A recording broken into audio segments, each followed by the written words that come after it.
You're going to learn lots of really useful English words and expressions in today's story. I've written a full guide about it and I've sent it to your email inbox.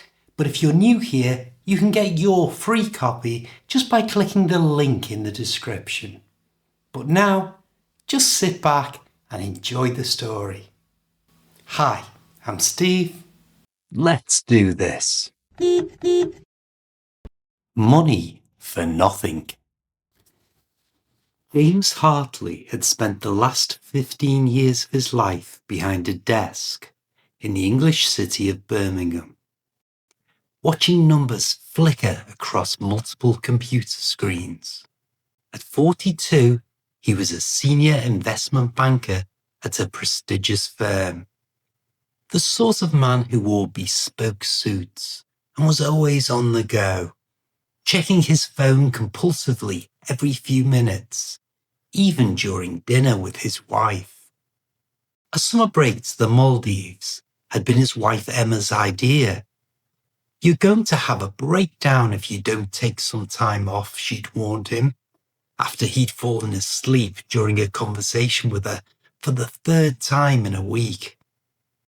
"You haven't had a proper break in 5 years, James. You're burning the candle at both ends. The children barely recognize you anymore."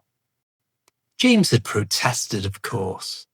There was a huge merger to finalize, the quarterly reports to review, the presentation for the board of directors.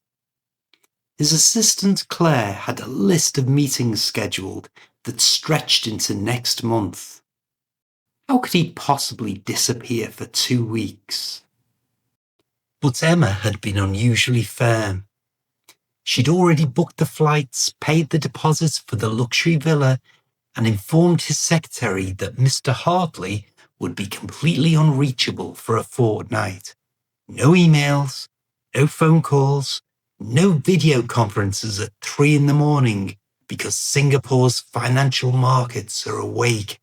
Just you, me, and the kids, like a real family. The flight had been tortuous. James had fidgeted in his first-class seat, unable to concentrate on the film playing on the screen in front of him. His laptop sat in his carry-on bag overhead, calling to him like a siren song. Just a quick check of his emails, just a brief glance at the Tokyo markets, just a moment to review some contracts one more time. "Stop it," Emma had said, without even looking up from her novel. She knew him too well. By the time they'd landed in the capital Male and taken the speedboat to their resort, James had worked himself into a state of barely suppressed anxiety. The resort was undeniably beautiful. Impossibly blue water, powder white sand, luxury villas perched over the lagoon on wooden stilts. But to James, it felt like a gilded cage. The first 2 days passed in a blur of forced relaxation. Emma and the twins, Sophie and Jack, 8 years old and full of boundless energy, threw themselves into holiday mode with enthusiasm. They snorkeled over coral reefs, built elaborate sandcastles, and squealed with delight when they spotted a sea turtle gliding through the shallows. James tried to join in, he really did. He helped dig moats around the sandcastle, smiled and nodded when Sophie showed him a pretty shell she'd found, and even agreed to try paddleboarding, despite looking utterly ridiculous wobbling on the board. But his mind was elsewhere, running through spreadsheets and profit margins, worrying about deals that were almost certainly managing perfectly well without him. So here he was, trapped in what the brochure had called paradise, an exclusive resort on a private island chain where wealthy tourists paid obscene amounts of money to lie on white sandy beaches and pretend they weren't thinking about their emails. James had lasted exactly 2 days before he simply couldn't stand it anymore. The azure waters and swaying palm trees that had initially seemed picturesque now felt suffocating. It seemed like a beautiful prison. He'd promised Emma he wouldn't work during the holiday, but that promise was killing him. On the third morning, unable to bear another moment of enforced relaxation, James slipped away from the family villa whilst Emma was still sleeping. He'd heard the resort staff mention a small neighbouring island. It was uninhabited apparently, just a quiet stretch of beach where guests occasionally went for private picnics. The resort manager arranged a boat to take him across, though the young staff member seemed puzzled by James's request. "There's nothing there, sir, just sand and coconut trees. Most guests prefer our main beach with the bar service and sun lounges." "Peace and quiet. That's exactly what I want," James had replied curtly. "Somewhere quiet where I can think." The neighbouring island was a 15-minute boat ride away, a crescent of pristine white sand, fringed with palm trees that leaned towards the impossibly blue water. As the boat pulled away, leaving James alone on the beach, he felt a momentary flutter of panic. No phone signal, no Wi-Fi, no connection to the outside world. Just the gentle lap of waves and the rustle of palm fronds in the breeze. He walked along the shoreline, his expensive deck shoes sinking into the soft sand. The beach curved around a rocky outcrop, and as James rounded the corner, he was surprised to see he wasn't alone after all. An elderly man sat on the sand near the water's edge, a simple fishing rod propped in the sand beside him, its line disappearing into the crystal clear water. The old man looked to be in his 70s, his skin deeply tanned and weathered like leather, left too long in the sun. He wore nothing but faded shorts and a battered straw hat, and he seemed completely absorbed in watching his fishing line, as if he had all the time in the world. James hesitated, feeling like an intruder, but the old man turned and smiled, gesturing for him to approach. "Good morning," he called out in perfect English, his accent betraying the fact that English wasn't his first language. "Beautiful day for a walk, isn't it?" "Yes, quite," James replied, making his way over. "I didn't realize anyone else would be here. I hope I'm not disturbing you." Not at all, not at all," the old man said warmly. "Please sit down. The fish aren't biting much this morning anyway." James lowered himself onto the sand, feeling slightly ridiculous in his designer polo shirt and crisp linen shorts. The old man, by contrast, looked completely at home, natural in this environment, with the coconut palms swaying overhead. "On holiday from England?" the old man asked, studying James with keen, intelligent eyes. "That obvious, is it?" James replied with a slight smile. "Yes, we're staying at the resort on the main island. My wife's idea. She thinks I work too much." "Wives are often right about such things," the old man said sagely. "What is it you do that keeps you so busy?" "Investment banking," James said. "Mergers and acquisitions mostly. Corporate restructuring. It's quite demanding." "Ah," the old man nodded thoughtfully. "Important work, I'm sure. Must pay very well." "It does," James acknowledged, though something in the old man's tone suggested he wasn't particularly impressed.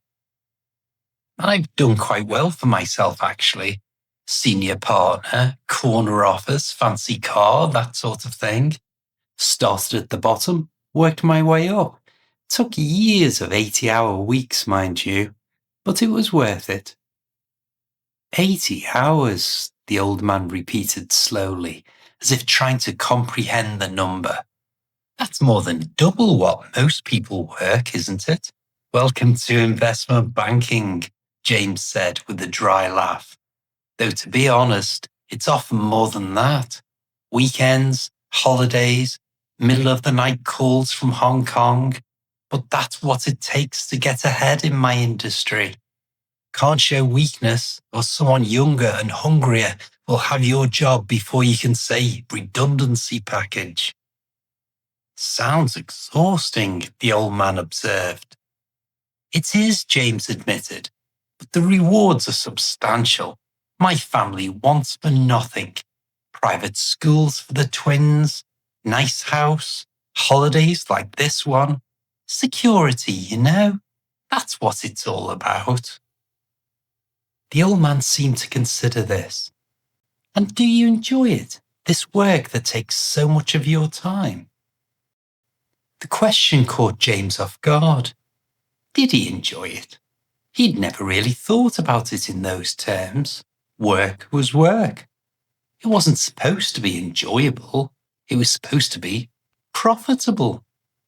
But looking back over the past decade, trying to pinpoint moments of genuine satisfaction rather than just relief at closing a deal, James found the task surprisingly difficult. It's challenging, he said finally. Intellectually stimulating, the thrill of putting together a complex deal, seeing all the pieces fall into place. That's quite satisfying.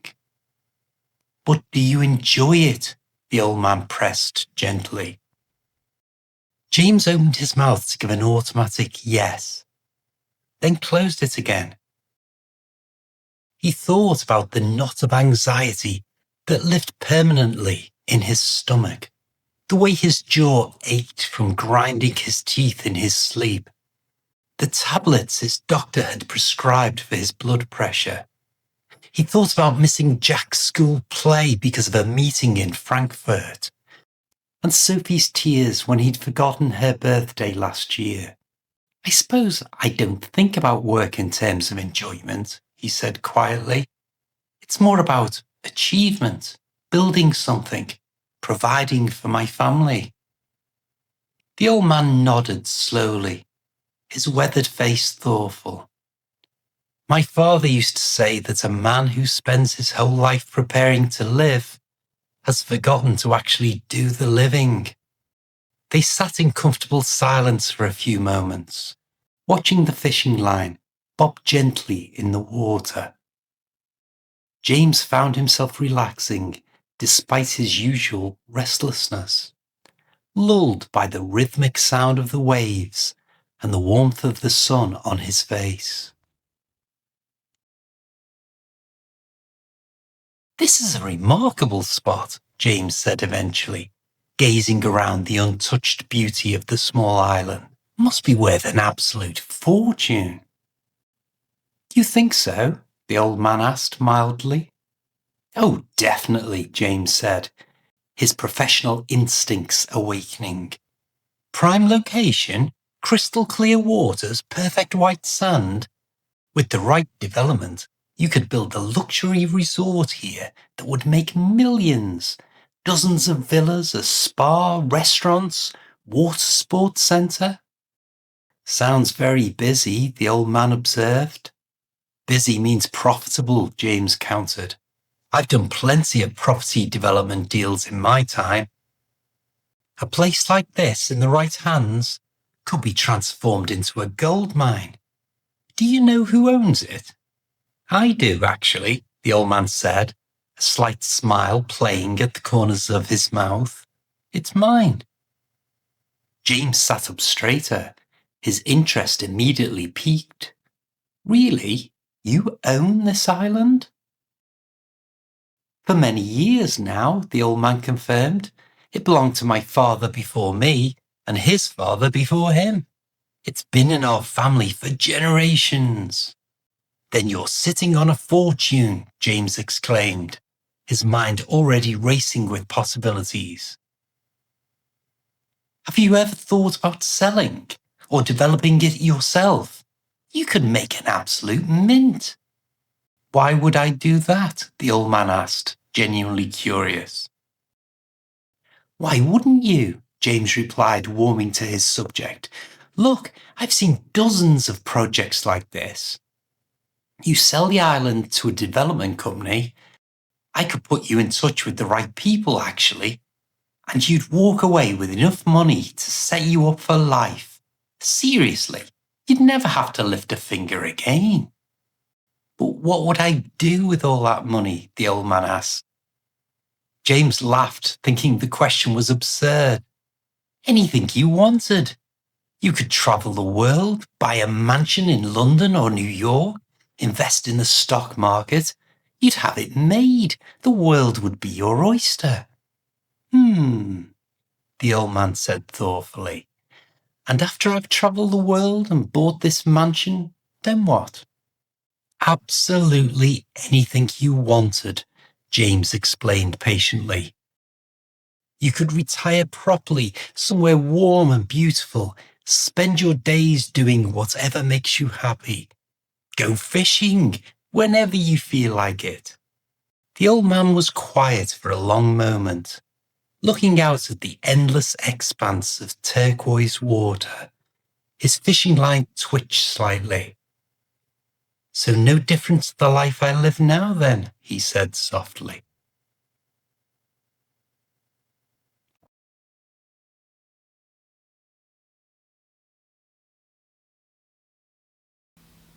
I create new English language learning videos every week, so don't miss out. Click subscribe and I'll see you there.